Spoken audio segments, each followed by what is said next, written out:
please all rise for the Pledge of Allegiance, followed by invocation by Chaplain Meade. I pledge allegiance to the flag of the United States of America and to the republic for which it stands, one nation, under God, indivisible, with liberty and justice for all. Shall we pray? Father, we thank you for allowing us to gather in these halls to do the business of the city of Atwater. We pray, Father, that each and every one here will conduct the business in a civil and proper manner, Father. Help us understand that sometimes our egos must sit down and allow those things that need said to be said by others, Father. We thank you for the citizens that are gathering here today, Father, and help us to remember that we as servants of the city do represent them. We thank you for all those sitting up here in these chambers conducting this business, and we thank you for the duty that they do for our city. In Jesus' name, amen. Amen.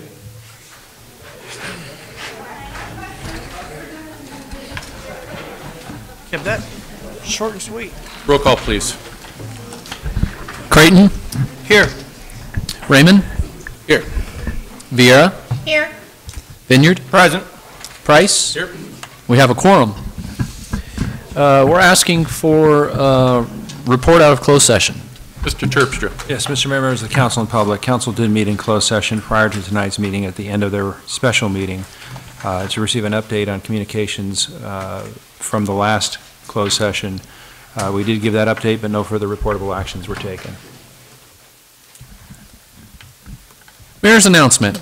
Appointment of 3 commission members to the scheduled vacancies of the City of Atwater Community Development and Resource Commission for the term of 4 years, term ending December 2021. And to make it public notice, Gary Bryce, Linda Dash, and Ron Doherty were reappointed to the CDRC Commission. Our next item, there is no subsequent need items that have been brought forward, and so we will move to approval of agenda as posted or as amended. Are there any items to be amended or added to the agenda at this time from any council members? Hearing none? Yes. Oh, I'm sorry. Go ahead. Mr. City Manager, are we not removing an item from the agenda? Yeah, I'd like to pull item number 5. If we could remember to speak into the mic, all parties, please.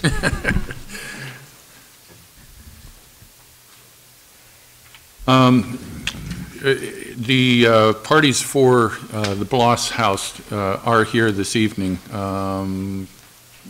They would like to make a presentation at public comment. Greg, will that work for you? Okay. So we're pulling item number 5 from the consent calendar. And is that for future agenda?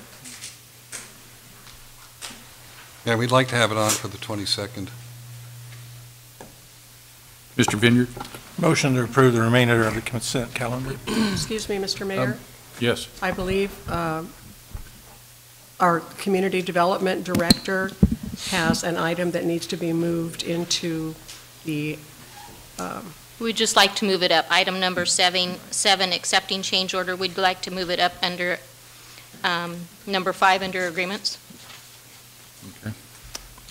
I'll change my motion to make that happen. Second.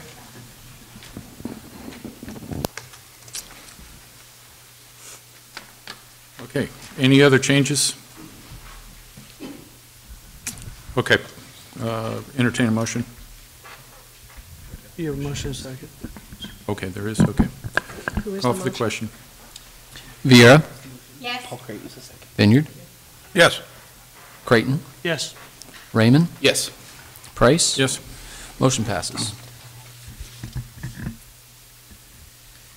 Moving to presentations, monthly verbal report by Merced County District 3 Supervisor McDaniel.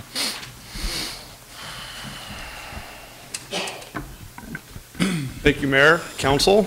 We actually put together a packet of what we did. This is a year in review for Merced County that we'll present to here. Tomorrow we'll be turning over as your board chairman. I will not be chairman anymore after tomorrow, and we don't know who will be the next chairman. It does go in rotation, but until the vote tomorrow, we won't know who the next chairman is. So I'd like to take a moment to identify some of what we've accomplished over this past year. While progress has been made in many areas, including economic development, transportation infrastructure, and employment, there is still a lot of work to be done, and this progress will continue into the new year. The multi-year drought that plagued the Central Valley and other parts of the state came to an end this year, but was replaced by flooding in both January and February. The Merced County Office of Emergency Services Emergency Operations Center was activated for a 2-week period in February. Record rainfall flooded dozens of homes and extensive amounts of agricultural lands, while also causing infrastructure damage to roads, bridges, and levees. To prevent potential future flooding issues downstream of the Black Rascal watershed, Merced County is working with its streams groups, Merced Partners, Merced City, and Merced Irrigation District to construct a floodwater detention basin on the Black Rascal watershed, 2.5 miles east of Merced City. We already received a $10 million federal grant from this project and are in the process of working with other partners to find additional sources of funding to move it forward. The $10 million grant was the result of several successful lobbying trips to Washington, D.C. and meetings with our representatives. These efforts will continue for this and other projects. With the addition of the 3 new board members this year, it was of particular importance for county policymakers as well as department heads to discuss priorities, goals, and governance. During 2 open meetings last year, one on the east side of the county, Snelling, which was our first county seat in 1855 for Merced County, and one on the west side in Las Banas. Electeds and staff came together and discussions on priorities for the county. Those discussions were instrumental in setting the stage for what turned out to be a fantastic year that saw several accomplishments. In October, the Board of Supervisors entered into an agreement with the Port of Los Angeles that opens the door for significant investment and development at Castle Commerce Center and Castle Airport. The agreement formalizes the relationship between 2 entities and initiates several actions, including development of the Joint Business Development Plan, conducting exporter outreach for the Central Valley, and collaborating to share business intelligence and other work prospective deals. When successful, this long-term strategy could turn Castle into a hub for manufacturers and would provide the Port of LA with a centralized locations for importing and exporting of goods. The agreement is the first step of many to make this happen. Merced County took the strides of improving its web presence this year. 3 new websites, one for the county, one for Castle, and the other specific to economic development throughout the whole county, greatly improved the public's access to what the county has to offer.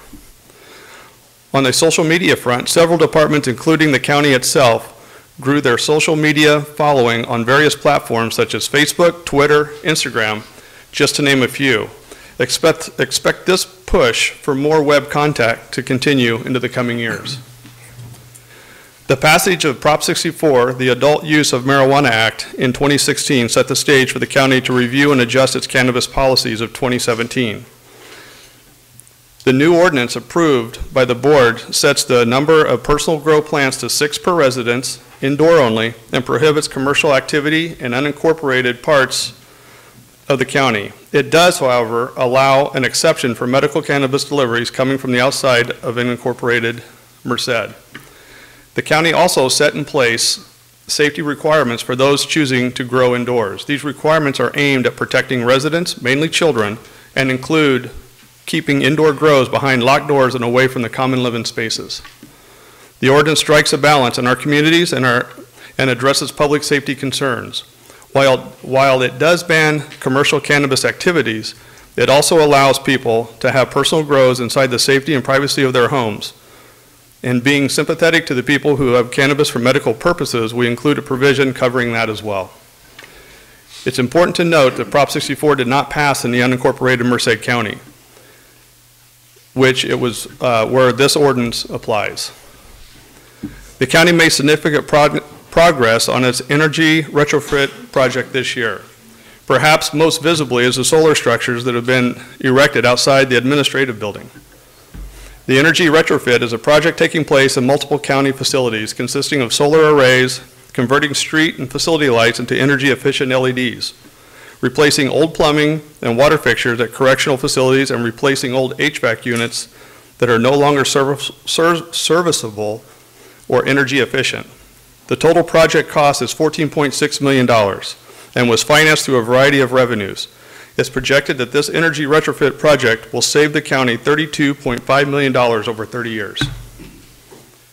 In June of last year, the county's Development Service Center, otherwise known as the One-Stop Permitting Center, was opened with the purpose of offering streamlined process for those who are start or grow business. The project brings together a variety of departments, including planning, public works, public health division, and environmental health and fire, to improve customer services while quickly processing review application. A lot of additional work has been taken place to improve ADA access and security to our county facilities. It's important to us that the public feel safe and welcome into our buildings. As many of you noticed, we've introduced a new element to the board meetings, one being prayer. Every month, a new supervisor is responsible for inviting a pastor to our meetings to offer an invocation. We're proud of this, and the participation we've received from the pastors across the county has been fantastic. Those who follow our meetings have also noticed that agendas are being published a lot sooner. The purpose of this is to allow the public more of an opportunity to review the agenda and what it will be considered during our meetings. And this year, we also started live streaming our board meetings. Not only are they available on the government channel, but they're also available live streaming on Facebook, so more folks can be engaged. Our region received a big win this year, funding allocated toward Campus Parkway in the amount of $100 million, and $100 million, and the Altamont Corridor Expressway, the Altamont Corridor Express, ACE train, secured amount of $400 million. The funding was secured by Senator Anthony Cannella and Assemblymember Adam Gray as part of the SB1 transportation funding package. We're also moving forward in the efforts to build out the Atwater Merced Expressway. This is a critical project for the future development of Castle Commerce Center. In order to encourage recruitment and retention at the Sheriff's Office, county staff worked with the Deputy Sheriff's Association to increase deputy wages. The move already appears to have been having a positive impact on employment at the Sheriff's Office.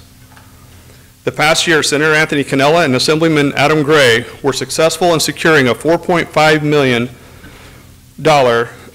state funding to address our homicide rates in Merced County.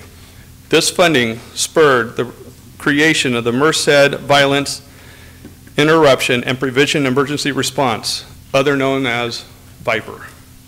The program has been hugely successful and was witnessed during the May sweep known as Operation Scrapbook, which led to the arrest of more than 50 suspected gang members and the confiscation of illegal weapons and drugs.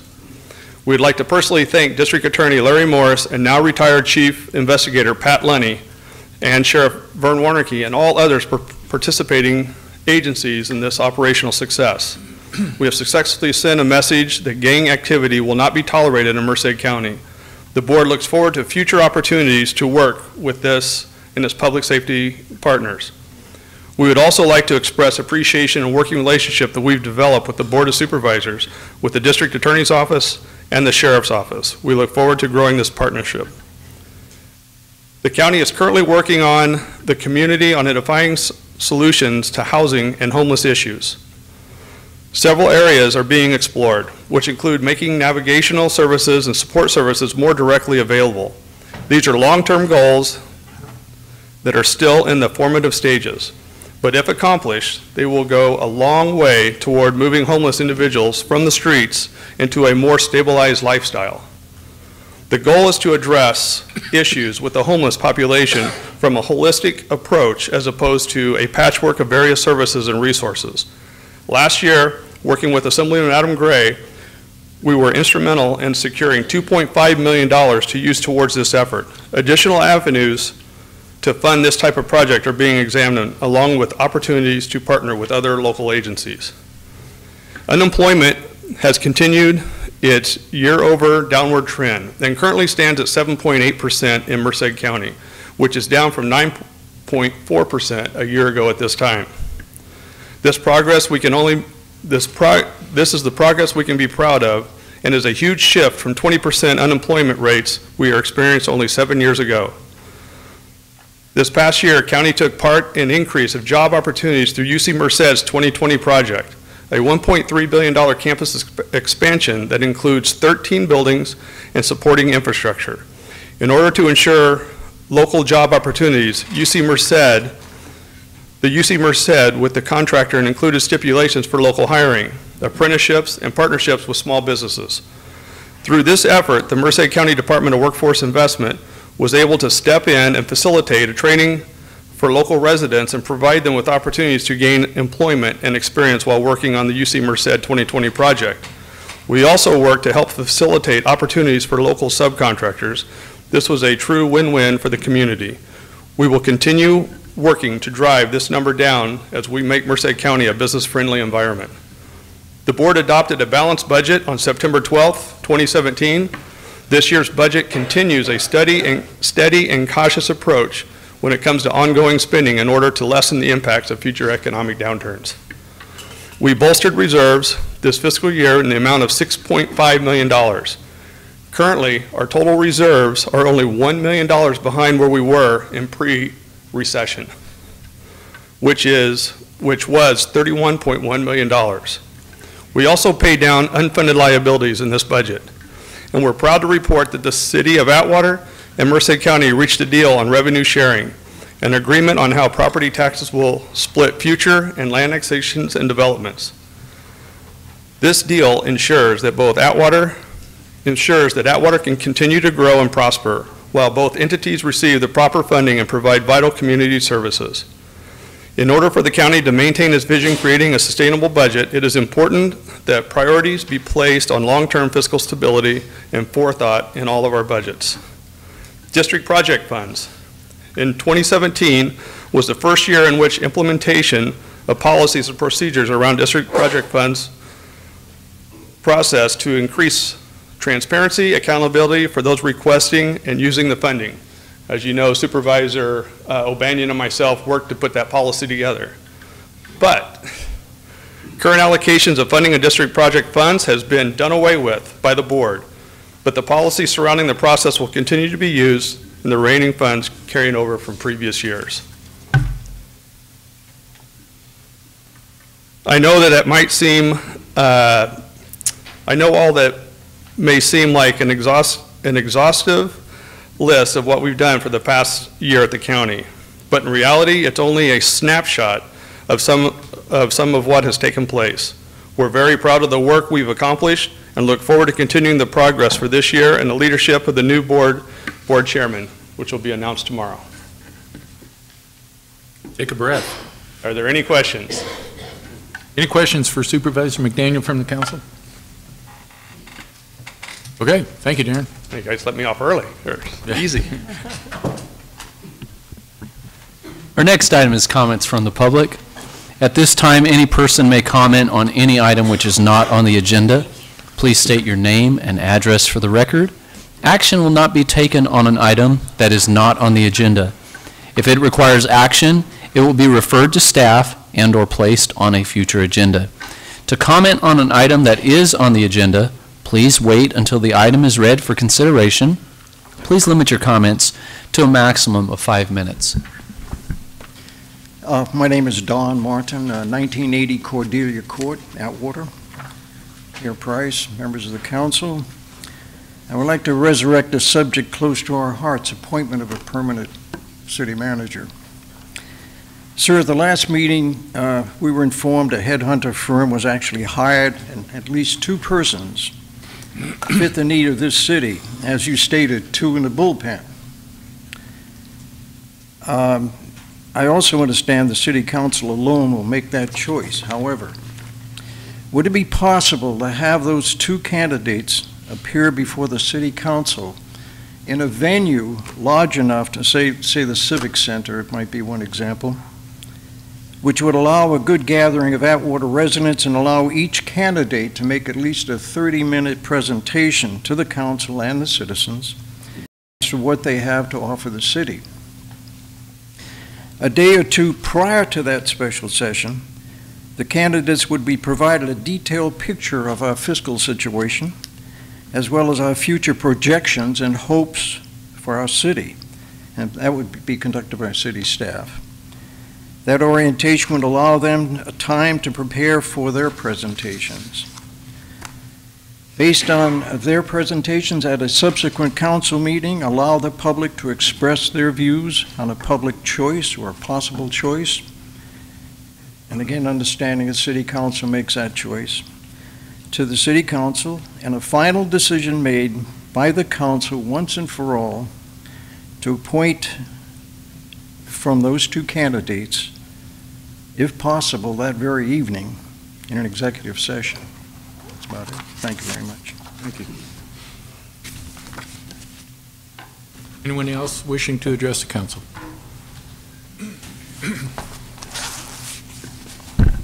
Hello, Mayor, City Council.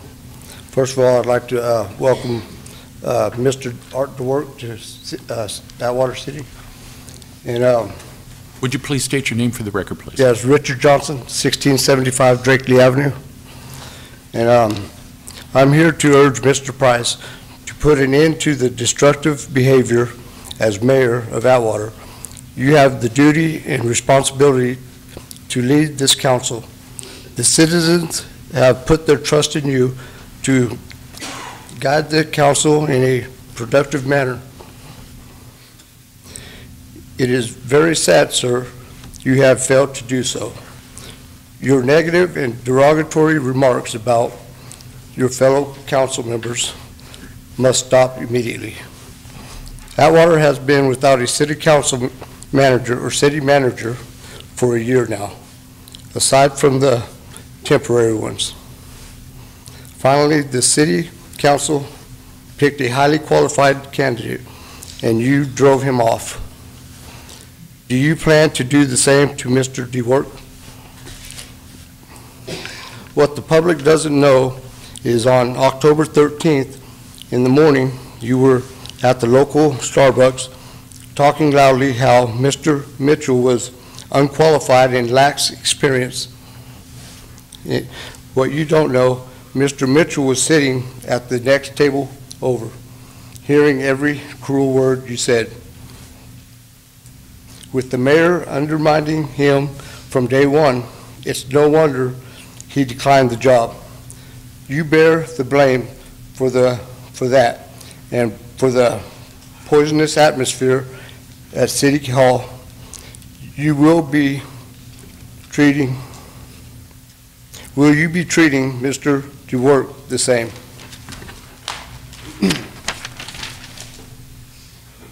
If you continue to run the city like a circus, we voters will hold you responsible. In closing, I want to say, shame on you, Price. Jim Price, shame on you. And one more thing, and shame on you for ordering the assault on me during the city council meeting on the 9th. That happened to me just outside these doors as me and my wife walked out. That was very cruel and unusual punishment. 13 hours in jail, assaulted with cuffs on me by 4 officers already. Who does that to people? And with in the Merced Sun-Star, we read it the next day. Chief Joseph put in there that I fought them. There's no way in hell that I fought anybody or resisted. I've never done that in my life. I've said that many times.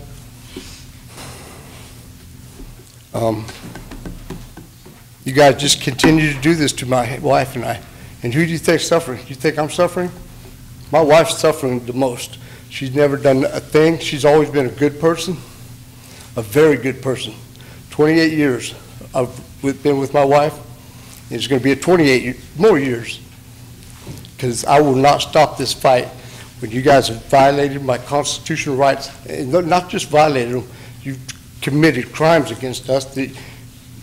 When we came to you 3 years ago, nearly 4 years ago, when you had Chief Petro taking our home, deliberately trying to take our home, that I put all that money down and our hard work and raised my 4 kids that are, one of them, my oldest daughter works city capital, state capital. My son, he's a Marine, 7 years now. My middle daughter, she has her own business. My youngest daughter, she's Navy. And for you guys to do this to us, our kids serve their country proudly, very proudly, and you guys do this to their parents. We have not done one single crime in this city, and I'm not going to get upset, but I would like to see anybody in this country that would not stand up for their First Amendment rights to speak, because that's all I did, and I went to jail without medical attention, 13 hours. Disgusting how you guys treat us. And I'd like to ask you, Mr. Price, did you order Chief Joseph to assault me that night? Mr. Mayor, I would encourage the speaker to conclude his comments, but I don't think that we need to have an exchange. That's not part of the public discussion period. Just keep, with all due respect to the speaker. All right. Thank you. Yeah, that's fine. That's it? 5-0? All right. Have a good day.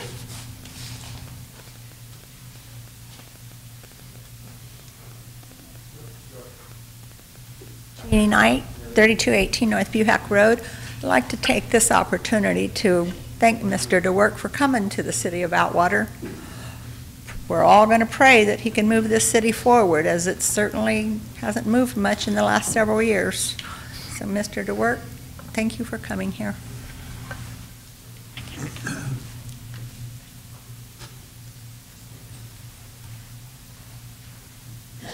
How you doing, Mayor, City Council? My name is Eric Lamone. I'm the Operations Supervisor for Republic Services. In case you guys don't know me, I'm pretty new these days, and I've been in the trash industry for about 11 years. I've been in the operation since 1999, and I plan to run a smooth and efficient operation. So if you have any questions or concerns in the future, please don't hesitate to ask. Thanks. So you're our new contact person? Yes, sir, Mr. Paul Creighton. Yeah. Can you share with the council tonight, not right now, but your direct contact information? And absolutely. You can reach me at E as in Edward, Limon, L-I-M-O-N, at republicservices.com, or you can reach me on my company cell, 209-587-0106. 0106. You got it. And have you met Joan Fall? Yes, sir, I have. Yes, sir, I have. So we've worked cleanups together. I was the recycling coordinator before, so we started implementing some outreach and education programs in Los Banos, which we were hoping to do one day here in Atwater. So that I have some background in that, and I will also show some interest in the next coordinator position that happens here. Excellent. Thank you guys very much. Nice to see you. Approach to hand this to anybody? Yeah. Just right here. We'll pass it that way. Want to share one, Jim? Good evening. My name is Harry Markarian. I live in LeGrand, and I am here in, well, I don't know if you know what's going on out at the pavilion out at Veterans Park, but the pavilion, let's see, let me start out with my speech here. Who we are, we're the veterans from Castle. We're all the veterans, local veterans from Castle are out here trying to renovate the pavilion out at the park. And we're doing it strictly out of heart. We've got a lot of pride still here. A lot of these old vets, they don't want to give up, and that's a good thing. Anyway, this park was built in 1980, and the base closed, as you probably all know, in 1995, which is 23 years ago now. And nothing's been done to this pavilion since the base closed.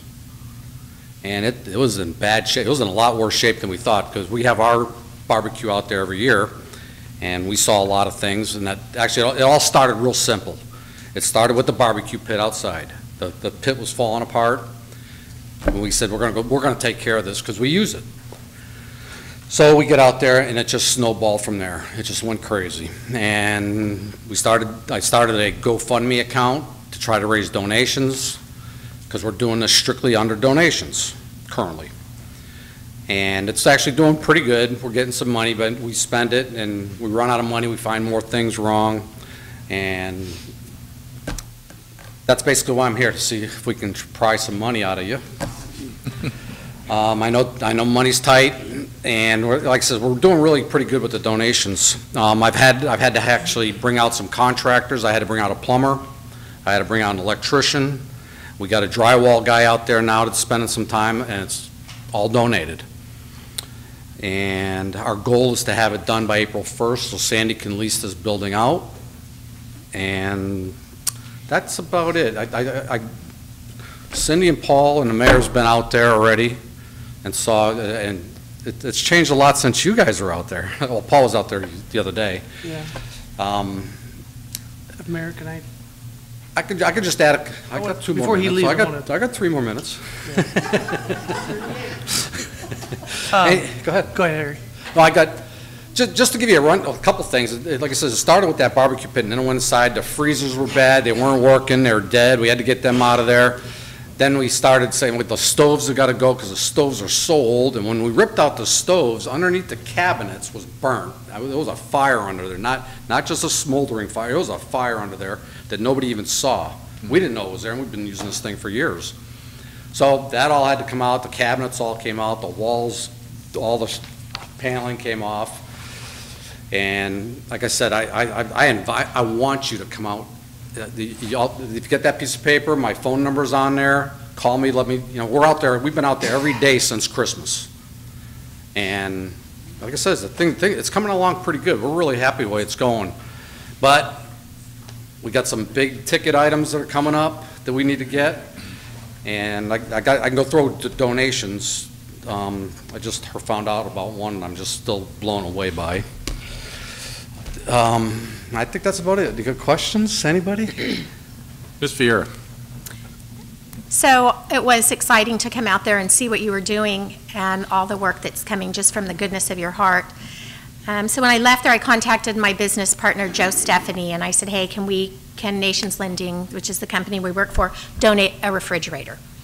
And Joe's a huge fundraising guru, so we got him on our side, and being a veteran also, he said, yeah, let's give a refrigerator and then let's do a fundraiser. So we have kind of that with the help of Paul slated for February 2nd, and I'll get more information. I think I sent you some information.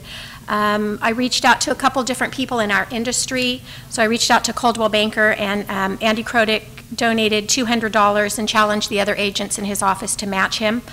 My company, Nations Lending, on top of doing the fundraising, is also offering a check of $450. Steve Rank has offered to donate $450. So just going through the community, we'll be reaching out to everyone to sell tickets. We'll do a chicken quarter drive-through dinner on the 2nd for $10. Tickets are ordered and will be in on Thursday, and I'll have flyers. We'll get a web page or a Facebook page going as well. So the girl that does our marketing for us is working on that as we speak. So there are some good things, and just alone there we have over $1,000 without even doing the fundraiser. So hopefully we can help with that and get you some nice new refrigerators and stove that won't catch the building on fire. And again, I know a lot of the actual physical labor is coming as a labor of love, and it's a beautiful asset for our city. So I'm so excited that you stepped up and took a hold of that, because the park's beautiful. It's a beautiful facility, and I know Sandy will be able to rent it for more money and more frequently after it's been renovated. So thank you very much. Thank you. I just wanted to say thank you, and I did have the privilege to go out there. I snuck out there, and my company donated the paint to paint the barbecue, but we got a little bit ahead of ourselves. They didn't quite finish sealing it, so that's where I met the guys and what they were doing, and Sandy shared with me also, and I was taken back by what they're doing out there. These guys stopped their lives and put it on hold to start working on our city Veterans Pavilion, which we always complain in society today, nobody cares, this and that. These guys got their hearts, their own cash. These guys are spending their own money going to the Home Depot and buying things and the hardware stores, and it's just it makes me proud to be part of, the organization and be part of Atwater. And then some of the first donations came in from Merced. And then there's people from Los Banos and out of the area. So it's not just an Atwater thing. People love Atwater because they have a emotional tie to Castle Air Force Base. Either they were military brats or they served there, or, I was in the Air Force and I picked my paychecks up over there when I came home on leave. So, and then Linda shared a beautiful photo album that she actually has an airplane named after her from World War II. World War II? World War II. It's something to see, and I didn't know till that day. We were in the kitchen, these guys were all working, and I was BS and talking to Linda, and they were working. But that used to be base housing, and she showed pictures where she lived at, and you always wonder what those little blacktop cutouts were for. And they showed a picture of her house, and then more pictures started coming in on the Facebook. There's a little bit more pictures and more pictures. And now there's a community discussion. You go to Save Mart to buy groceries, and we're all talking about the pavilion and Castle back in the 50s, 60s, 70s, 80s, and 90s. What you guys started is super positive, and I can't thank you enough. And whatever it takes for the community or the city side, you have my support. Thank you.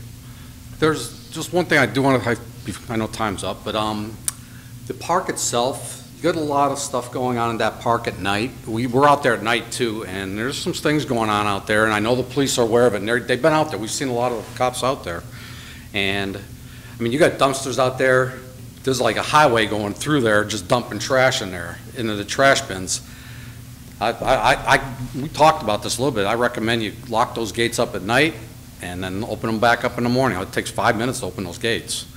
And you got a lot of traffic in there, and people are doing some bad things around that building at night. So that I know law enforcement's aware about it. They can't keep continuing going through there all night long, but a lot of traffic in that park at night.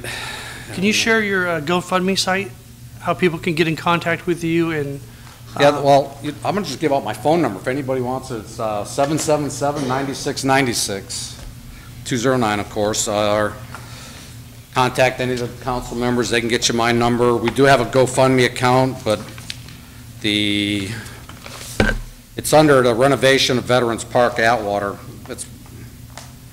That's kind of a screwed up website address to give out, so. But they can reach you or Sandy or any of us up here. Yeah, reach Sandy. That's the check I wanted to. Sandy. Whoa. Can you come up and present that, who it's from? It's from Central Valley Disposal. Yeah. Okay. Yeah, this just came.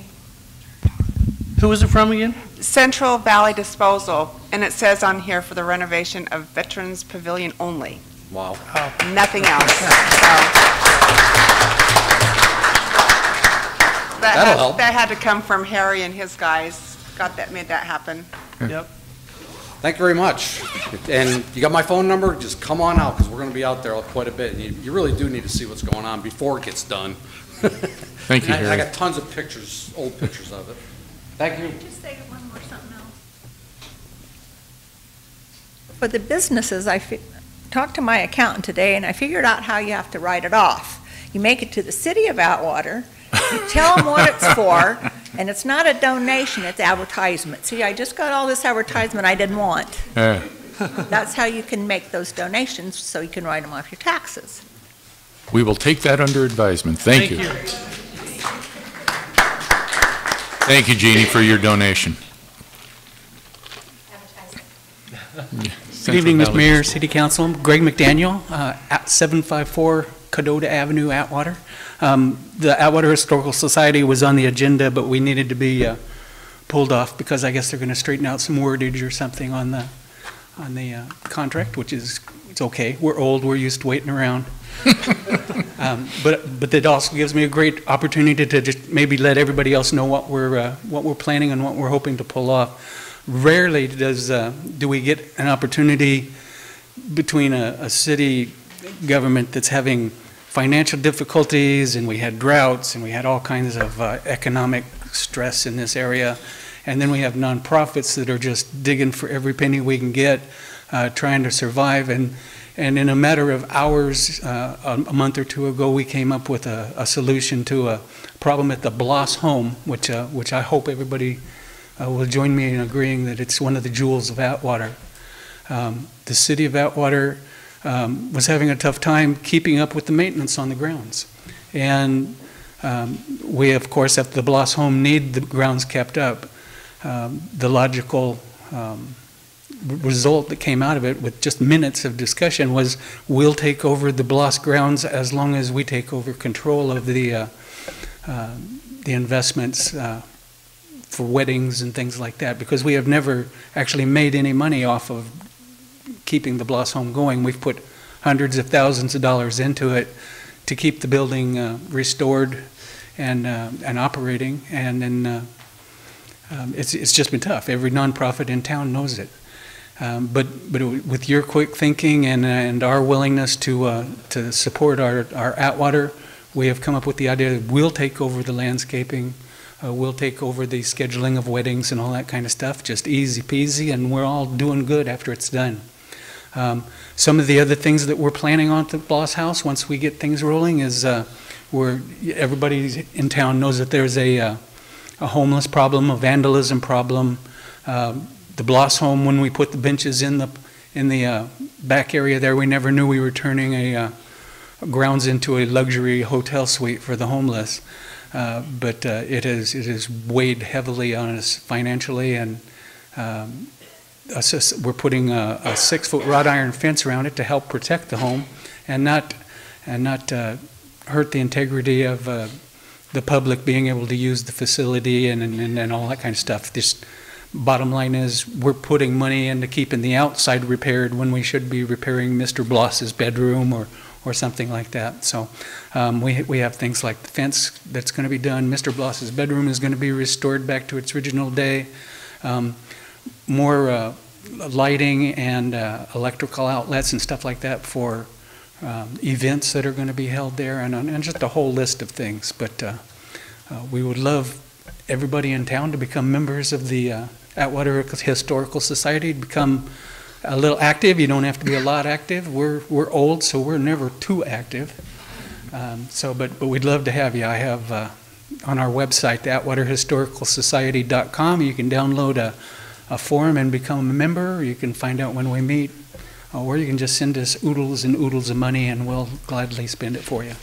But thank you for considering us at your next meeting, and we hope everything gets done up right, and we'll carry on, take care of the Bloss House for Atwater. Thank you, Greg. Anyone else wishing to address the council at this time?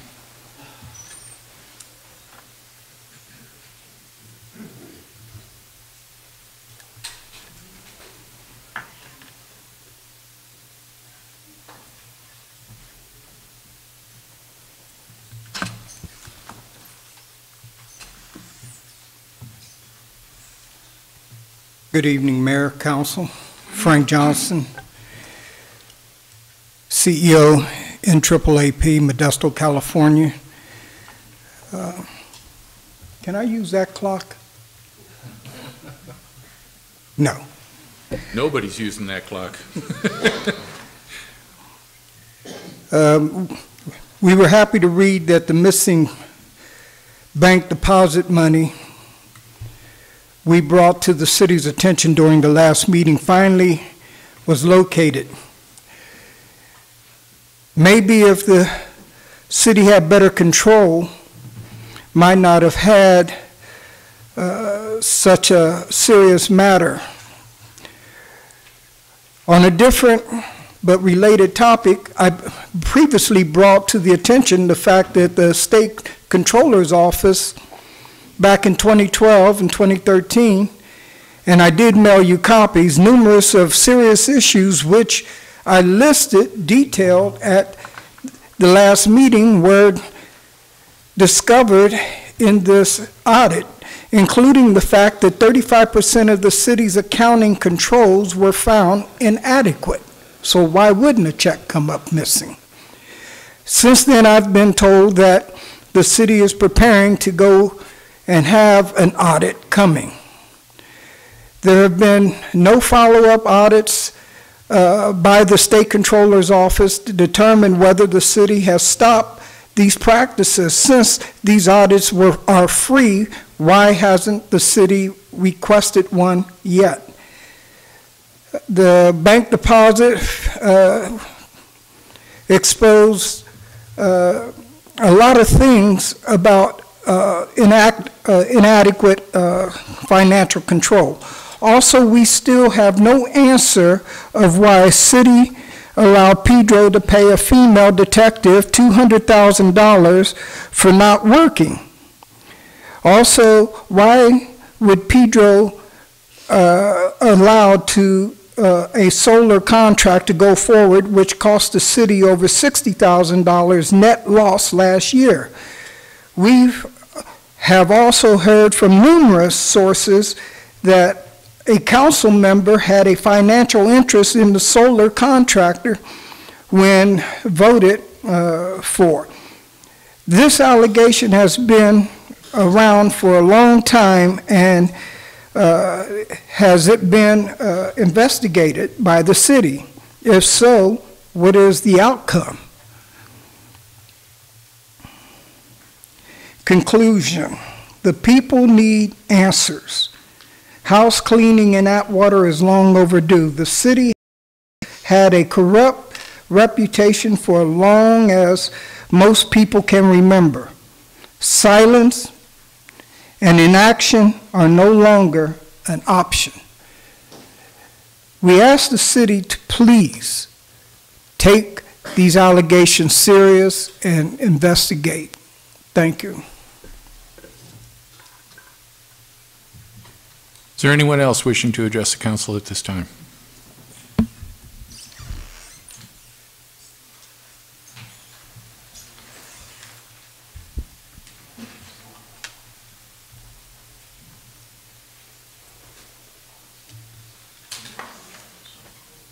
Helen Amaranth.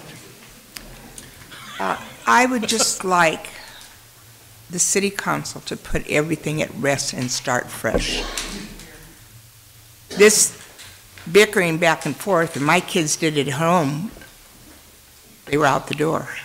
So I think that you're all grown men, women, and it would be a fresh, I don't know how this gentleman accepted the job, really.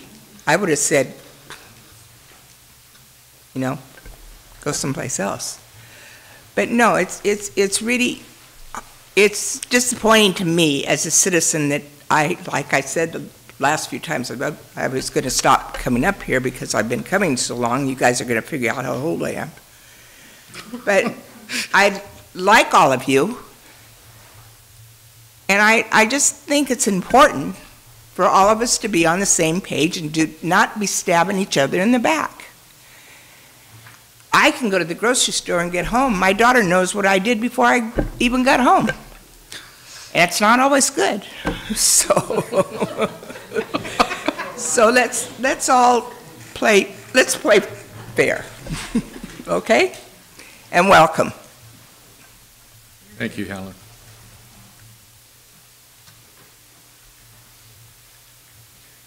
Tough act to follow. Eric Lee, 1199 Atwater Boulevard. I had a lot of stuff I wanted to say, but I think quite a bit of it's been printed in the newspaper, so I don't need to really regurgitate that. I just, you know, Mr. DeWerk and I talked for over an hour, and, you know, I understand where he's coming from, and I understand some of the questions he has, and hopefully I answered some of those.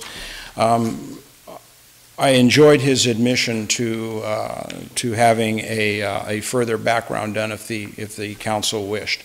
I think possibly that would be a good thing, because then it would just end all the speculation and hearsay. It might be a wise thing for this council to consider, because that stops it right there. The thing that I want to say is, the articles in the Sun Star and the Times have left us with a lot of question regarding Mr. DeWerk's path. But both papers have left us with an even bigger question.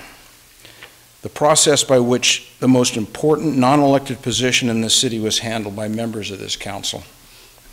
You have cast a shadow on both the process of the interviews and the final selection. How will that affect Atwater going forward? Are we supposed to now trust your judgment when you have publicly criticized our right to question that judgment?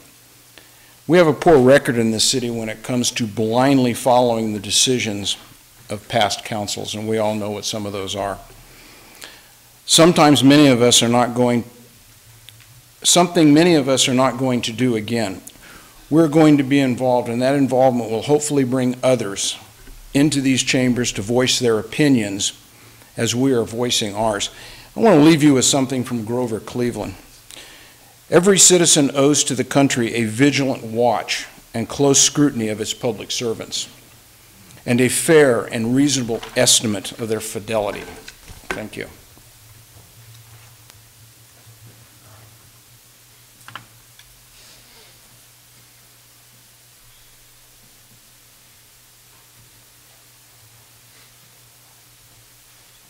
Manuel Pinto, 2096 Betsy Ross Court, Atwater, California. First of all, I'd like to welcome you, Mr. DeWerk. I really don't know anything about you other than what we have subsequently seen in the newspaper. But you can't make this stuff up. I'm shocked. You know, it's just, you know, this council member says this about that, and it's ridiculous. I guess the question I want to ask Mr. DeWerk is if you were taken out of the mix back in April, how are you here today? And why would we have spent this kind of money with the city to basically be right back where we were in April? We should have just stopped it, put you in and been done. We've heard all allegations throughout the city over the Brown Act violation. This isn't a Brown Act violation. This is a pact amongst friends. Let's be realistic. It's a pact amongst friends. It's constantly seen repeatedly, pictures back and forth. So we can sit here and we can, you know, again, we can't make this stuff up about, you know, working together as a council. Man, I don't see it. Unless you can pull something off, but we're not really sure how long you're going to be here as an interim, correct? Are you going to stay for a full-time position if it's allowed? That's one of those questions where it's kind of a 50-50 crapshoot, so to speak, correct? But, you know, like I said, as far as being an interim, I would hope that you could help this council, because they need help. They desperately need help to get those two vetted souls that are laying in wait into the position and move forward. You know, that's what, I mean, am I mistaken? Because that's what's in the paper. There are two additional people there ready to move in. Am I mistaken? Mr. Terpstra, am I mistaken? We'll just direct all comments to the chair. We're obviously talking about a personnel issue. Absolutely. So we don't comment on personnel matters. Okay. You know. So then how do we get personnel issues from the council in the paper? I'm perplexed. I mean, who takes on that liability? Who allows that type of thing? You know, we can go back to the council and I can ask you guys, who allows this? Who's in charge of the madness here today? I guess that's where we're at. But anyway, Mr. DeWerk, I absolutely appreciate you coming in, taking on this group. But again, I hope in your interim position you will truthfully work through the process, you know, and move forward. Again, it's hysterical. I can't wait to read the paper tomorrow. I mean, the last article I'm reading about, you know, Tom Terpstra and the statement, you know, you've got a 2.5-year lifespan. I guess that's a city manager if you take that on. So it's kind of comical, because are we going to be here in 2.5 years? Very well could be. But anyway, like I said, I appreciate you coming on, taking this flag and running with it. But realistically, you know, if you're interim, please do the right thing. Work through with this council. Get them get them motivated to get that taken care of, because we've spent a lot of money. Would you not agree? Would you not all agree that we spent a lot of money?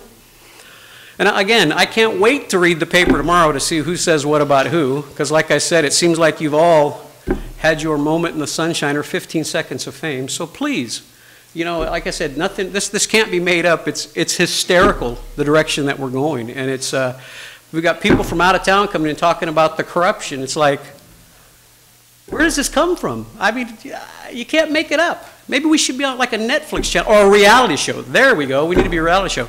Because again, you know, all the fodder that goes back and forth. You know, Crichton, the unofficial official tour guide with the applicants. You know, Ms. Vieira and the investigator. I mean, those are things that we really ought to look into. Or will we hear tomorrow that there's the hint of Russian collusion? I'm just asking, folks, but, you know, you see where I'm coming? We can't make this stuff up, and we're the laughing stock of the frickin' valley. Be that as it may. Have a good evening. Anyone else wishing to address the council?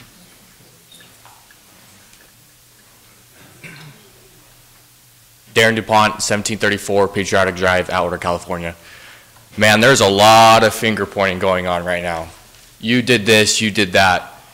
I'm 21 years old, about to turn 22, and I can tell you, young kids like me don't want to see this. We don't want to live in Atwater. Why would we want to do that? It's not them, it's also you. It's all of you. We're all of this. And if you want kids to come back, I go to school in Washington, D.C. If I want to come back and live in this community and do what I want to do for this community, because I love this community. I love the city of Atwater. I love Merced County. But you don't make it easy for individuals like me, and you guys don't make it easy for individuals like me to come back here and live. There's so much toxic energy in here, it's ridiculous. And like the ma'am said here, we got to just start new. Stop pointing fingers. Stop saying you did this, you did that. Show us what you can do right now, right here. You changed today, and you changed today. I think that's all I have to say. Anyone else wishing to address the council? Okay, seeing none, next agenda item, please. Consent calendar. Background information has been provided on all matters listed under the consent calendar, and these items are considered to be routine. All items under the consent calendar are normally approved by one motion. If discussion is requested on any item, that item will be removed from the consent calendar for separate action. Please keep in mind that item number 5 has been removed and item number 7 has been moved to under agreements. Okay. With that in mind, are there any other items on the consent calendar that would like to be removed for separate consideration? Mr. Creighton. 8 through 10. Okay. Any others? Are there any members of the audience that would like to remove any item on the consent calendar for separate consideration? Okay. Seeing none, entertain a motion for the remainder. Motion to approve.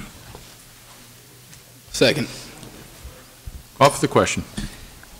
Vieira? Yes. Vineyard? Yes. Raymond? Yes. Creighton? Yes. Price? Yes. Motion passes. Item number 8, informational items only, no action required. Police Department activities and projects for the month of December 2017. Chief Joseph.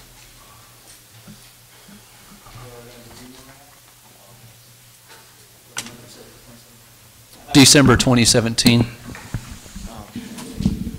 I have to get the, give me 1 minute to get the listing here. I thought it was removed from the agenda, I apologize. Okay. Okay, let's go to item number 9. Fire Department activities and projects for the month of December 2017. December 2017, there was 6 structure fires, 19 other fires, including vegetation fires, 17 motor vehicle accidents, 251 EMS calls, 13 hazardous material incidents, and 32 public assists. There's a total of 338 calls for the month of December, and we also started assisting with our hose testing program and completed 750 feet of hose testing. Okay, what's that? It was. Also, I wanted you to talk about the burn simulation at Castle that you guys are gonna be doing some training on here in the upcoming weeks. Yeah, so the Merced County Training Department has got a new burn trailer that they're incorporating into the training grounds at Castle Air Base. Right now, it's in the process of being built. We'll probably have the first live fire training in the next month to 2 months. We've had one burn in it, and we'll also be utilizing it in our Atwater City Reserve program to take those folks into to see live fire behavior. Then I also want to cover the new operation of 2 new squad trucks, along with the software that you guys created for the command of each vehicle. If you can kind of go into that a little bit, I don't know all the technical terms, but they created a program where the fire department, any fireman in the city or within the county, I guess, whatever you guys. Yeah, it's called AVL. It's automated vehicle location. It's part of a new system that the state's going to now, to where you'll be able to track all state resources.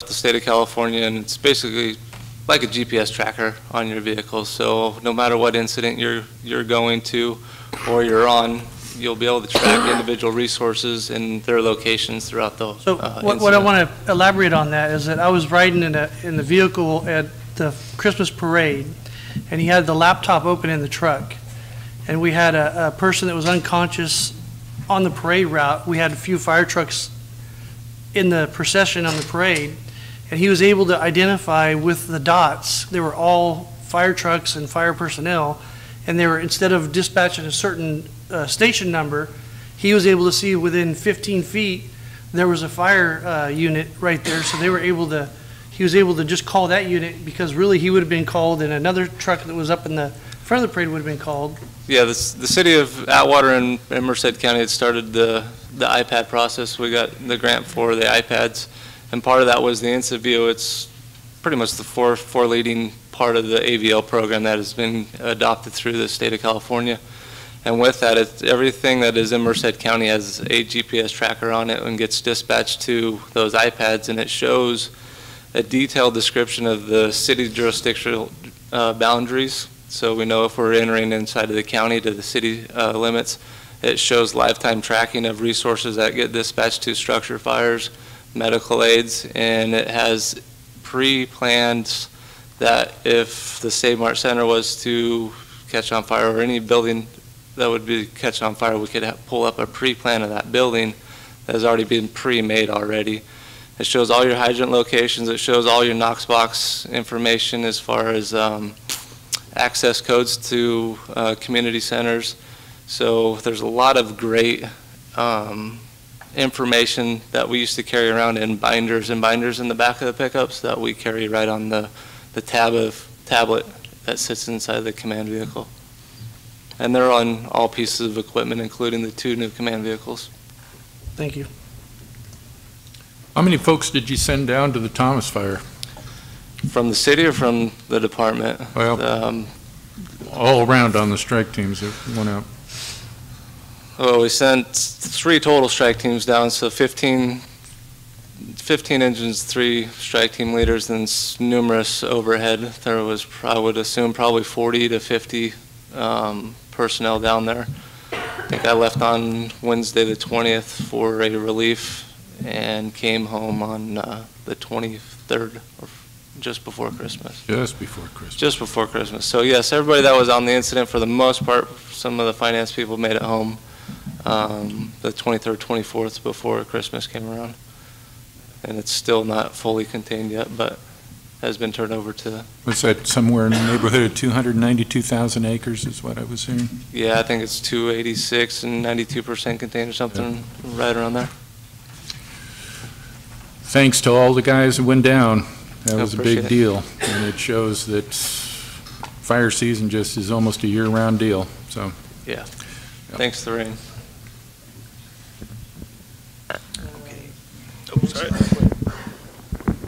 You You can do the, Want to do the police right now? Oh, go ahead. Okay, police right now, for 2017 December, we had 265 information cases, we had 139 bookings, we had 104 citations, 71 thefts, we stopped and FI'd and field interview 32 individuals, 25 traffic collisions, 19 assaults, 19 burglaries, traffic collisions 18, and other crimes 8, and we have a total of 818 crimes.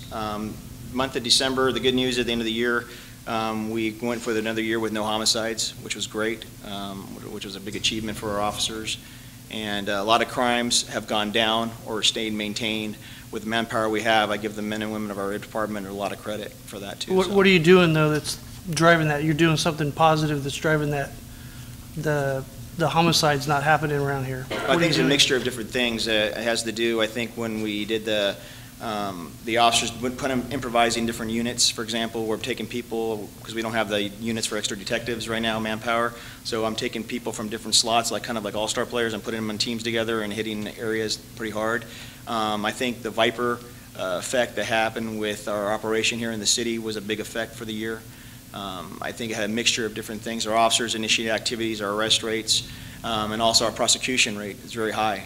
We're noted by the Merced County District Attorney's Office being one of the top agencies when it comes to prosecution. And again, our men and women are fantastic. And then in your department, you've added a couple of new Chevy Tahoes, and you're changing the paint schemes on a few of the vehicles. It's looking really good, and you're getting a lot of compliments. What are your plans there? What are you going to continue doing there? Regarding future vehicles? The vehicles and how you're changing. That'll be up to you guys. Are you going to continue like you took a couple of the Tauruses? What we're doing, we're taking all the units and making them look all the same. We're trying to pick everything to be unison. For many years in our agency, we had different units, some white, some black, some things. So when I came out, I said one thing I want to do is make everything unison, make everything looking the same, acting the same, looking the same, and gives the impression of more accountability and also more stability. And then in conjunction with that, with Public Works, I was told the lift that you guys have out there is not heavy enough for the new fire trucks and the Tahoes, so are we going to be trying to incorporate something in that for PD and fire in the future, or what are we doing? Yeah, the in-floor lift we have right now, it's that place was built back in the 70s. No, it was earlier than that, but was it earlier? Later than that. But it's an old system to where you'd have to, it's in ground to where we'd have to dig it up to try to find out what the problem is.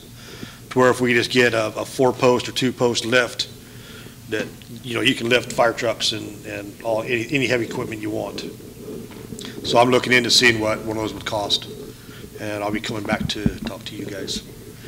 And can you go over the water well levels? I know that we went through a tremendous period of drought, one year of good rain, and we got a few sprinkles today. Going over the water well static elevations, can you tell us a little bit about what we're seeing in our aquifer and what the plans are for the next well, whether you're working with the planning department for the next future well, if we're moving forward with engineering or environmental, or what we're doing there? Yeah, as you can look, as the number gets smaller, that means that the water level is coming up. So we've had a lot of wells that have come up. Some of them have gone down a little bit, but those are the...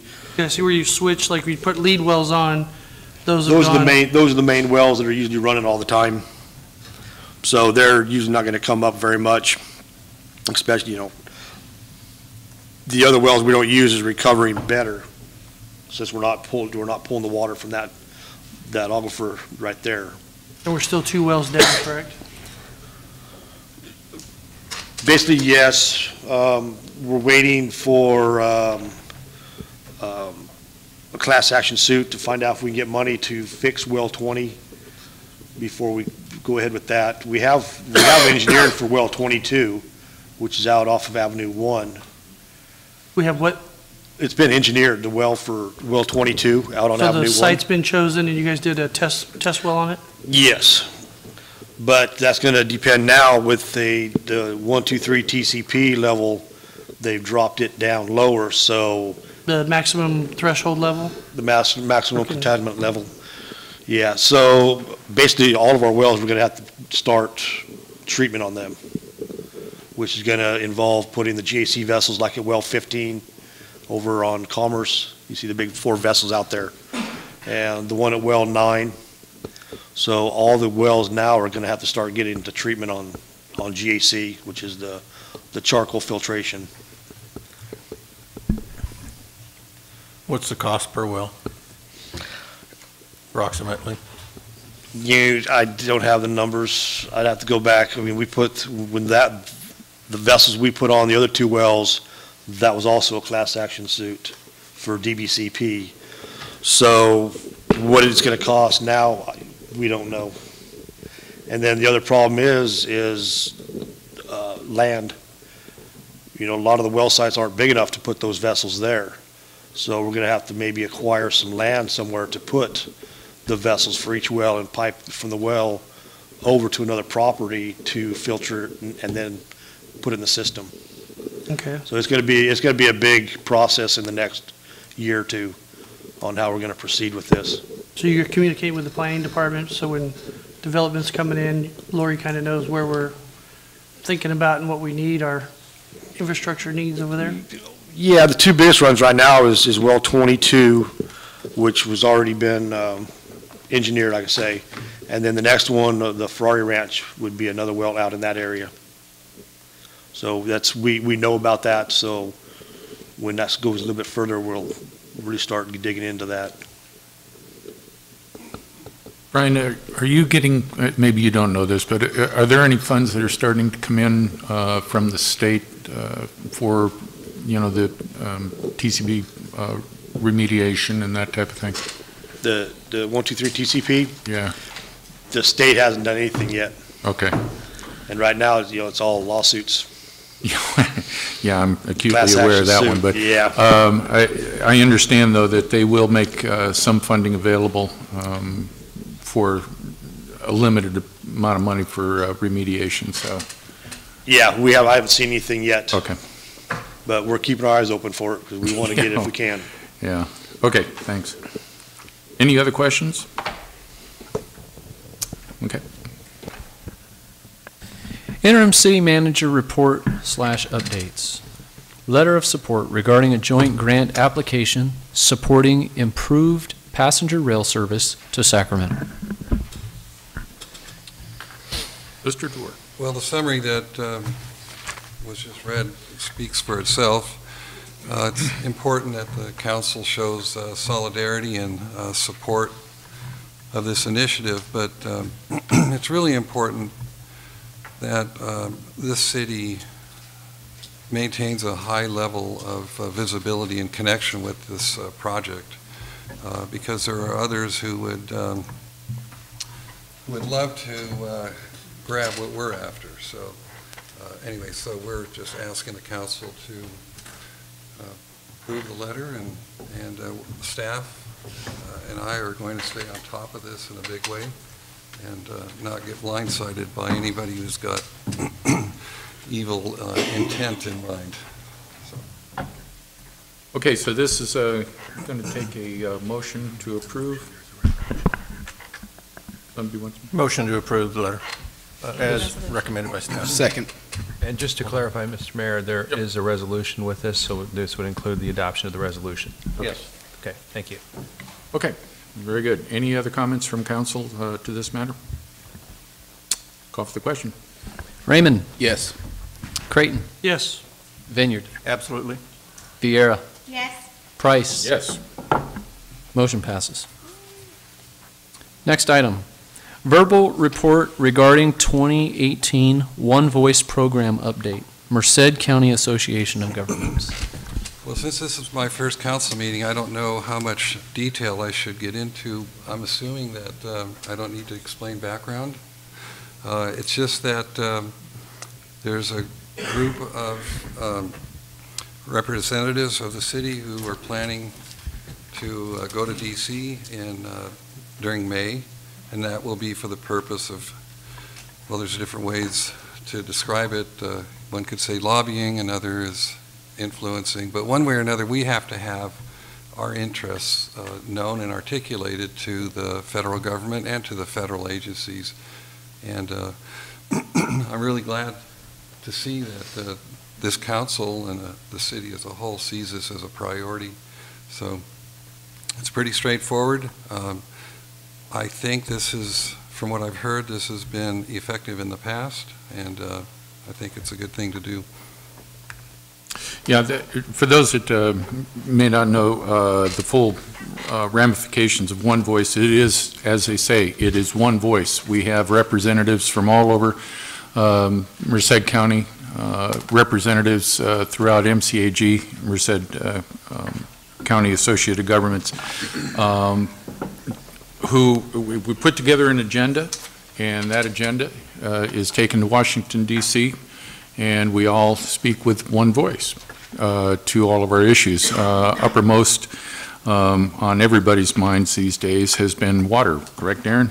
It's been the big deal, is water in our area. So there's a wide variety of things for the One Voice program. It's an excellent way to encourage those in Washington, and not just our representatives, but also representatives in Department of Justice, for example, or Transportation, on just what they can do for our valley, actually for our county, and ultimately for our city. So this is a great program, and as was stated, this will be in May. So this is what we'll be doing. Okay.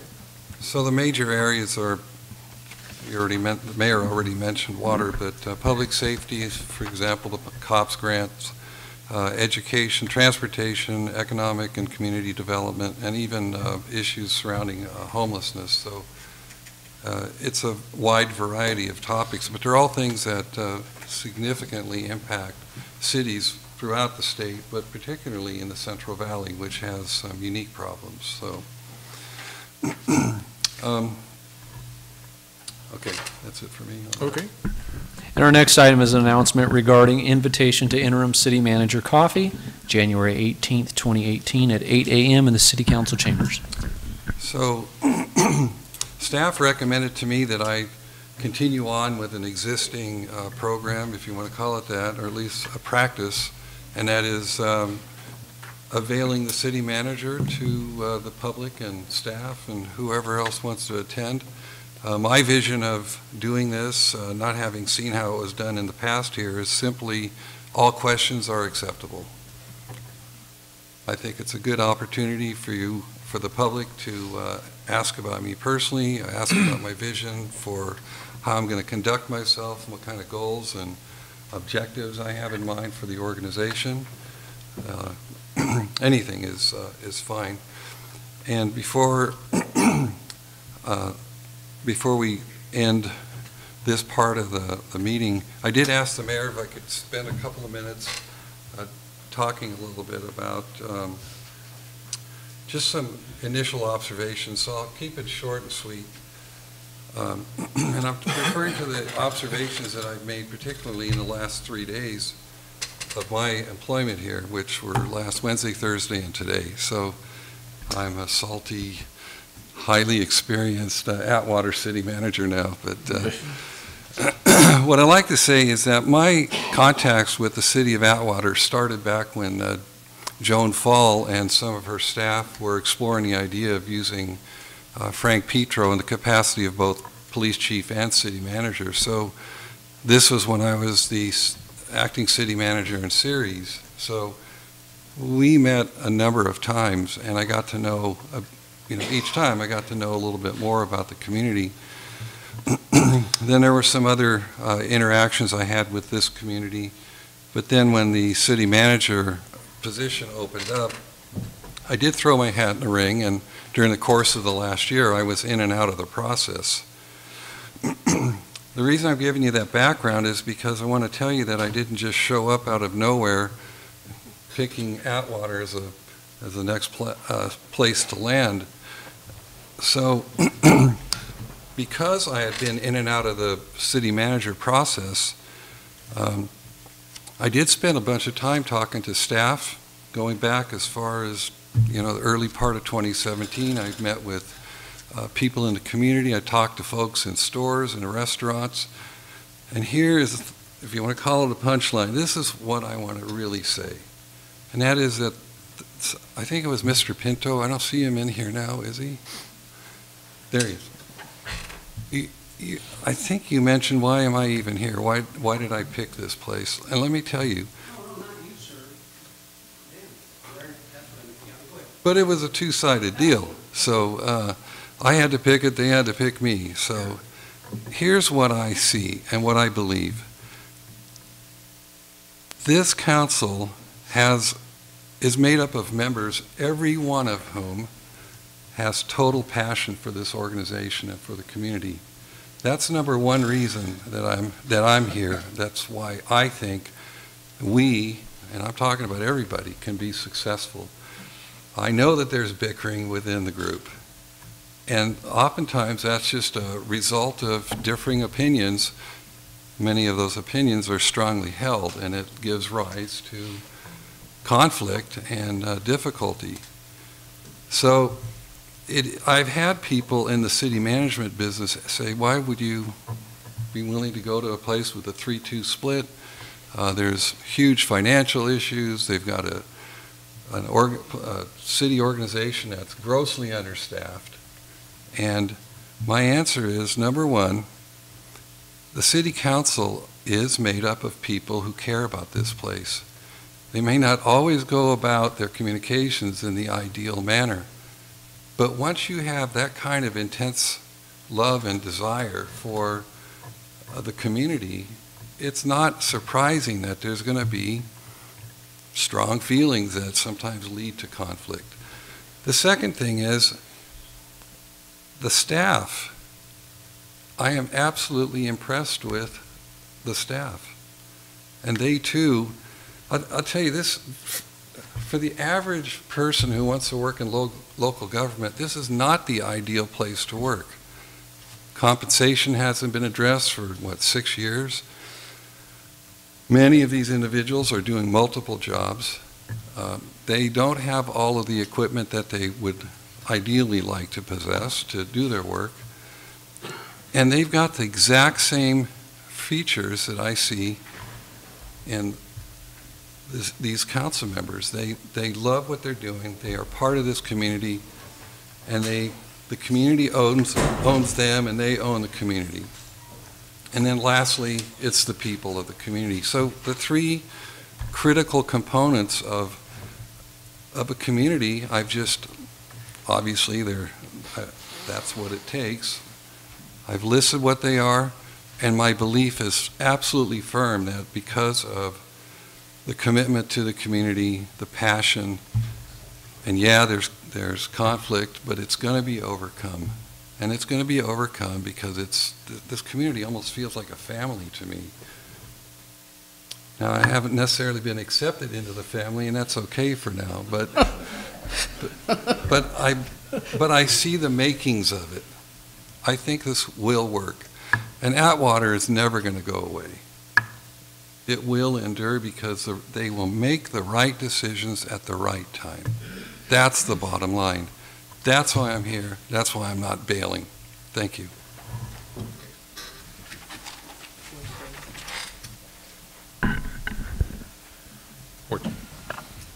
Our next item is City Council Matters.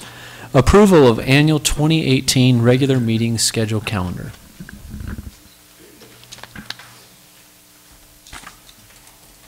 This is pretty much a housekeeping item here. Is there anybody have any kind of comments or questions as to our schedule for the upcoming year?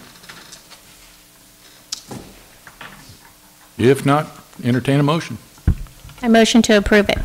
Second. Okay. Call for the question. Vineyard? Yes. Vieira? Yes. Creighton? Yes. Raymond? Yes. Price? Yes. Motion passes. City Council comments. Mr. Raymond. Yeah, this past weekend I had the distinct honor and privilege to serve for the 4th year in a row on Congressman Costa's Selective Services Academy Appointment Committee. And we got to interview 9 brilliant kids that any one of them that go to these academies and then continue on, to college. The ones that don't get accepted go to college.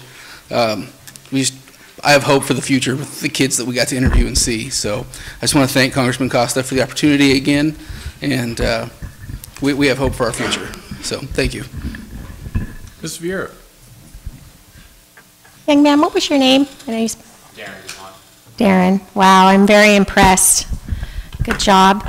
I just want to say welcome to Mr. DeWark, and you are very soon to feel like family, I'm sure. And I think a lot of what he says, there is a lot of bickering that goes on between this council, but I do respect all four of my fellow councilmen. I respect the mayor, and he has a lot of passion, and sometimes it's a little intimidating for us, but he does really care. And for Jim, Paul, who always knows everything about the water and makes me feel really dumb at times, and then of course Brian, because he's really cool to sit next to because I get to look at his iPad. But I do see us moving forward from the bickering and coming together as a council, and even when times are bad, everyone up here does have the best intentions of heart. I know I really kind of did upset the newspaper by saying that they're printing things that are not correct. So I want to clarify that. It was nothing against Thaddeus. It was nothing against Beverly. I don't think they make up lies, but sometimes what they print is maybe an interpretation from someone else that I would not construe as the truth. So in my comments from the last meeting, if I in any way offended either of you, I do apologize for that. It was not meant. I know you're both professional, good people. Just we don't always see eye to eye, but it was absolutely not meant as any kind of character. Wasn't trying to badmouth you in any way, so my apologies for that. Other than that, let's pray for more rain, because now we're officially farmers and we have oats in the field and we need to see a lot of it. That's it. Mr. Creighton. I too want to welcome Art. Thank you for joining us, and hopefully we prove you right, that we could make this place much better. I also want to thank Darren for your comments, and some of the other people that made comments in hearsay and rumors they were talking about. I think it's important that we put it all behind us. I think it's important that educated young man that wants to come back to Atwater, that's spending time in D.C., can see through the cloud of rhetoric and see there's truth and passion in what we're doing up here and what we're trying to do. Both sides, it may not be completely clear. We can't just spew out what we want to say and give all the details, so that does create a weird cloud out there when you're looking from there this way, as I did before.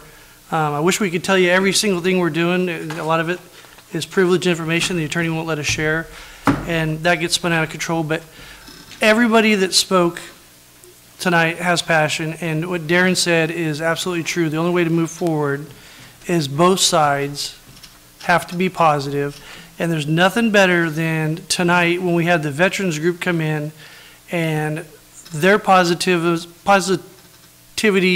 of about fixing the community and stepping up and doing things.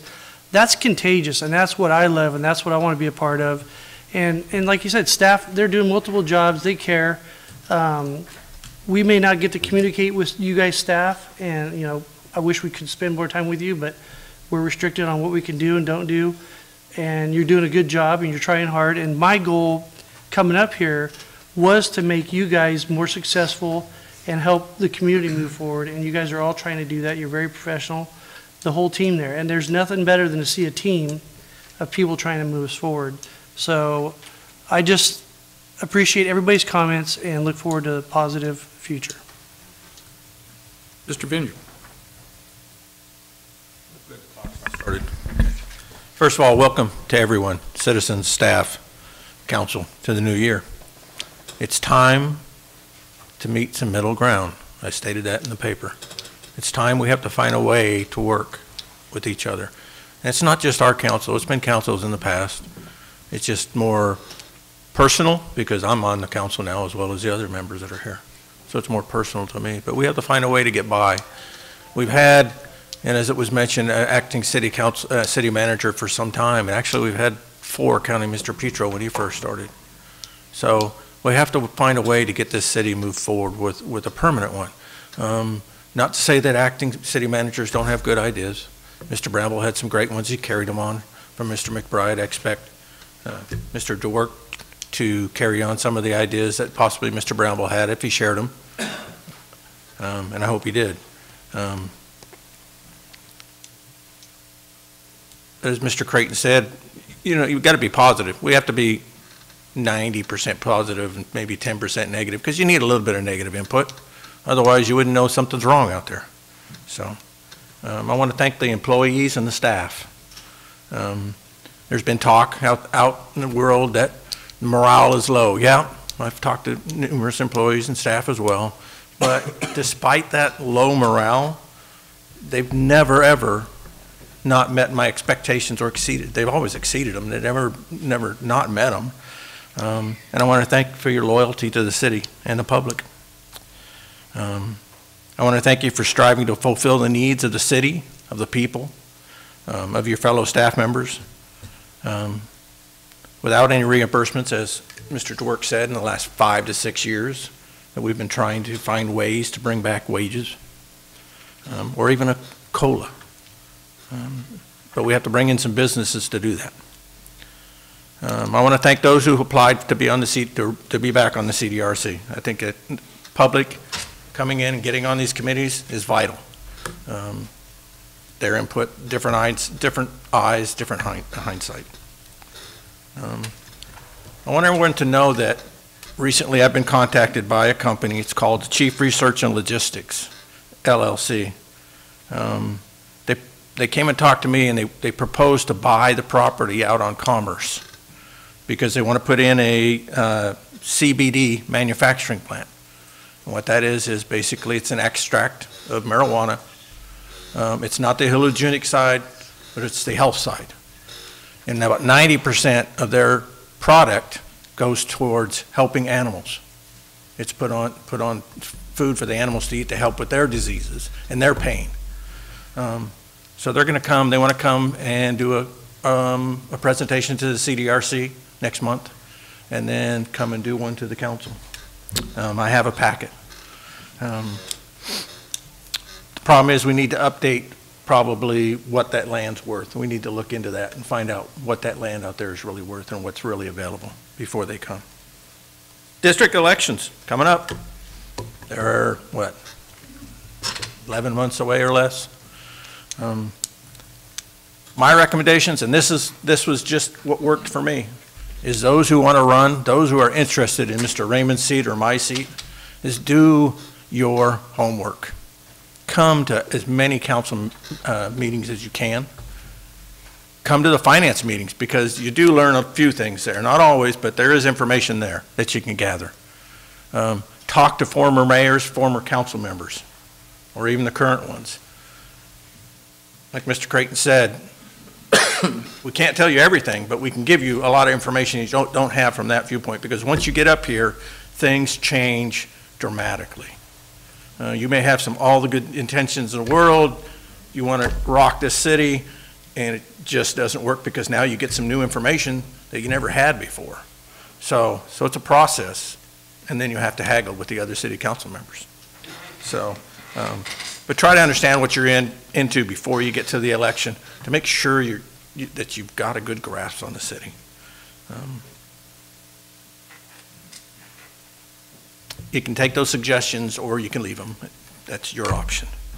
January, Cervical Cancer Awareness Month. And I also want to say the prayers need to go out to all the families suffering from a lost loved one. And to those who may have loved ones who are suffering from some disease now. Keep your family close. Talk to them every day, several times a day. Let the grandkids see the grandparents. Life is so short, you never know when it's going to end. And a lot of lives, young lives, have ended way before they should have. So we need to explore and have a good life, as well as trying to get things moving forward. Thank you. Speaking to what everybody else has spoken to, I can't add a whole lot more.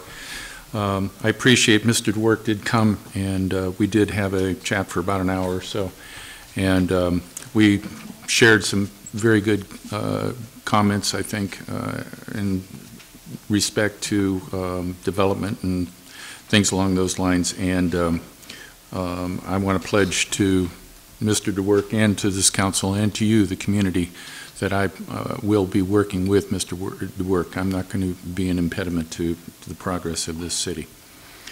With regards to development, I want to report that in the latter part of December, the LAFCO period for the protest period, if you will, but comment period for the Ferrari project concluded. We had what amounted to two concerns, but it was from one person, so take it for what it is. In any case, it just surrounded some water questions, and they were easily answered, and so the project is moving forward.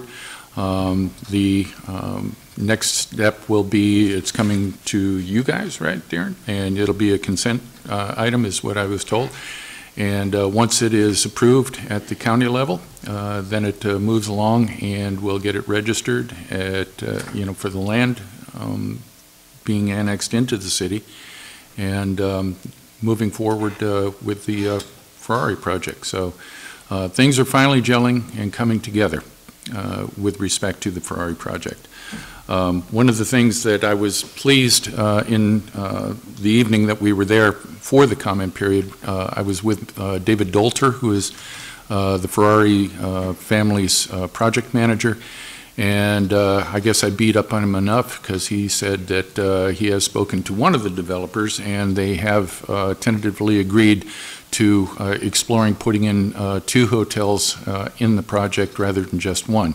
Why I like that idea is because hotels, number one, provide jobs for the community, and also it provides transient occupancy tax, which is local tax that stays within our community. If the feds don't get it, the state don't get it, it's all ours. So that's a good thing also, and generates quite a bit of revenue. So I'm pleased with that. And there's also interest in the parcels that are at Green Sands and Buhack also. So potentially we're looking at possibly 3 hotels along with, I don't know, restaurants, mini mart possibly, that type of thing. So there are some things that in the upcoming year it looks like may be good for the city and putting some badly needed revenue in our coffers. As you all, I'm sure, have noted, it is raining. This is really the first measurable rain that we've had this season, I think. Please remember, we're still under a water restriction, albeit I don't think that people are paying a whole lot of attention to it these days. But nonetheless, let's, remember that, one rain season that we had this last year, I can't imagine how this could be the cure-all for, the drought that we had for 5 years or so leading up to that. And thus far, it doesn't look like, this year is going to be a gully washer like last year. But nonetheless, please just bear that in mind, that the water is still an issue and is going to be a continued concern. Beyond that, I have 2 final items. And I would like to turn to Mr. Vineyard and ask him, we are adjourning this meeting tonight in the memory of 2 of our citizens within the community here. And I don't have the total data, but Mr. Hector Ortiz was somebody that I think Mr. Vineyard can probably speak to, and I would ask him to do so at this time. I can speak a little bit about him because he became a volunteer for us in the month of November. And from what I learned from him, from the police officers, from Mr. Pinto and a few others, his heart and soul was being back into doing something for the community. He loved being a police officer when he was. He's been out of it for an extended period of time, and he wanted to get back involved, so we took him on as a volunteer. Unfortunately, he passed. He was at the Sheriff's Department picking up his CCW, which is he could carry permit, when he had his heart attack. From my understanding, they tried to revive him 9 times. And after 9 times, they usually don't try anymore because it's too much damage to the body. His funeral is Wednesday. The viewing is, from my understanding, is from 9 to 11, 9 to 12, 9 to 12. The funeral itself is 1 o'clock, and then the burial will be out about 3 o'clock at the gate, at the cemetery. It's at Gateway in Merced. Anybody who wishes to go, more than welcome to go. Very jovial man. You wouldn't have thought he had a care in the world when you talk to him. Happy to be alive. And that's part of the reason I stated tonight that you really need to keep your friends and relatives close and spend time. I don't know if I could add any more, if Mr. Pinto could add any more, because he knew him much better than I did. But he's going to be missed a whole bunch, because we had so many plans for him and he had so many good ideas just in the short time that we knew him. So, thank you, Jim. And lastly, I want to make comment tonight to Bob Maurer and his family and their loss of Doe. And I have some notes here this evening. Doe and her husband moved to Atwater in 1974. And Doe was a United States Air Force wife for 33 years. God bless her for that alone. That is an achievement in and of itself, believe me. While Doe was in the 7th grade, she met Bob. And Bob moved into her neighborhood. Not too long after that, he began to ride Dolores home on the bike that he was riding. Good for you. And we became a steady couple thereafter. He changed her to the nickname of Doe at that particular time, too. They graduated from Cooley High School in 1953. Good Lord, I was only 2 years old at that time. Wow. And Bob went on to play in the Detroit Tigers farm team. Good for you. Hallelujah. While Doe became a telephone operator at that same time, probably the one that was making a living at that time, correct? Not much money in the farm team. They then married in June of 1953, on June 6th.